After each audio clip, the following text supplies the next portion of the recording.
আজি মহাসপ্তমী ডিব্ৰুগড়ত কেন্দ্ৰীয় মন্ত্ৰী সৰ্বানন্দ সোণোৱালে আশীষ ল'লে দেৱী মা দুৰ্গাৰ।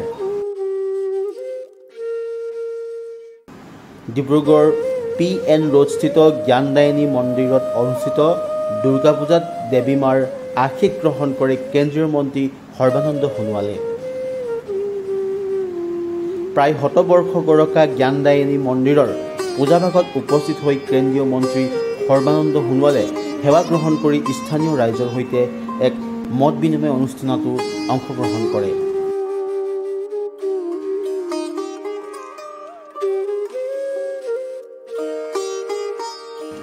পৰম্পৰাগত সম্পূৰ্ণ বৈদিক ৰীতি নীতিৰে পালন কৰা জ্ঞানদায়িনী মন্দিৰৰ পূজাভাগত কেন্দ্ৰীয় মন্ত্ৰী সৰ্বানন্দ সোণোৱালে ৰাজ্যৰ লগতে দেশবাসীৰে সকলোৰে কুশল মংগল কামনাৰ্থে পূজা আগবঢ়ায়।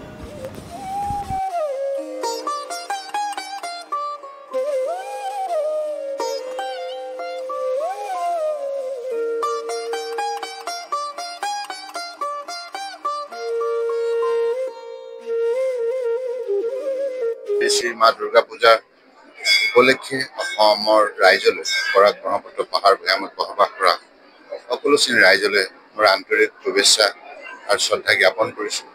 মা দুৰ্গাৰ চৰণত মূৰ দুৱাই আশীৰ্বাদ বিচাৰিছোঁ যাতে সকলোৱে মংগলে থাকে, সমাজৰ অশুভ শক্তিবিলাক বিশেষকৈ শুভ শক্তিক উদগনি দি সমাজখনত ভাতৃত্ববোধ শক্তিশালীৰ ওপৰত গঢ় দি সমাজখনে যাতে শান্তিপূৰ্ণভাৱে নিজৰ জীৱন যাত্ৰা সফল কৰি তুলিব পাৰে। পূৰ্বৰ তুলনাত ডিব্ৰুগড়ত নাই এইবাৰ ভক্তৰ পূজাৰ আনন্দ উল্লাস। প্ৰতিখন পূজাৰ মঞ্চত অসমৰ হাৰ্টথ্ৰব জুবিন গাৰ্গৰ প্ৰতিচ্ছবিত বন্তি প্ৰজ্বলন কৰা শ্ৰদ্ধাঞ্জলি অনুষ্ঠান পৰিলক্ষিত হৈছে। ইয়াৰো ব্যতিক্ৰম নহ'ল জ্ঞানদায়িনী দুৰ্গা পূজা সমিতি ডিব্ৰুগড়। জ্ঞানদায়িনী দুৰ্গা পূজা সমিতি ডিব্ৰুগড়ে অনুষ্ঠিত কৰা শ্ৰদ্ধাঞ্জলি অনুষ্ঠানত অসমৰ হাৰ্টথ্ৰব জুবিন গাৰ্গক শ্ৰদ্ধাঞ্জলি জ্ঞাপন কৰে কেন্দ্ৰীয় মন্ত্ৰী সৰ্বানন্দ সোণোৱালৰ লগতে ডিব্ৰুগড়ৰ বিধায়ক প্ৰশান্ত ফুকনে। জুবিন গাৰ্গৰ মৃত্যুৰ প্ৰায় 11 দিন হ'ল আৰু আজি তেখেতৰ আৰ্য শ্ৰাদ্ধ। এই আৰ্য শ্ৰাদ্ধ উপলক্ষে আমি সকলোৱে তেখেতক স্মৰণ কৰিছোঁ।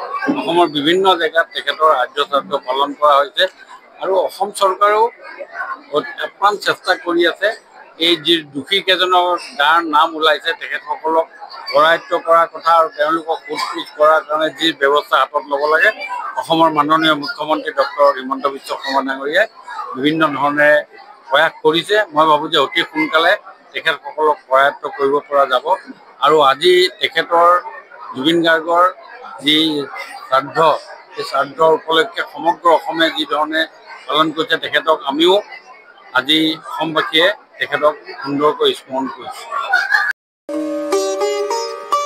ডিব্ৰুগড়ৰ পৰা ৰক্তিম দাসৰ প্ৰতিবেদন, লোকেল 18।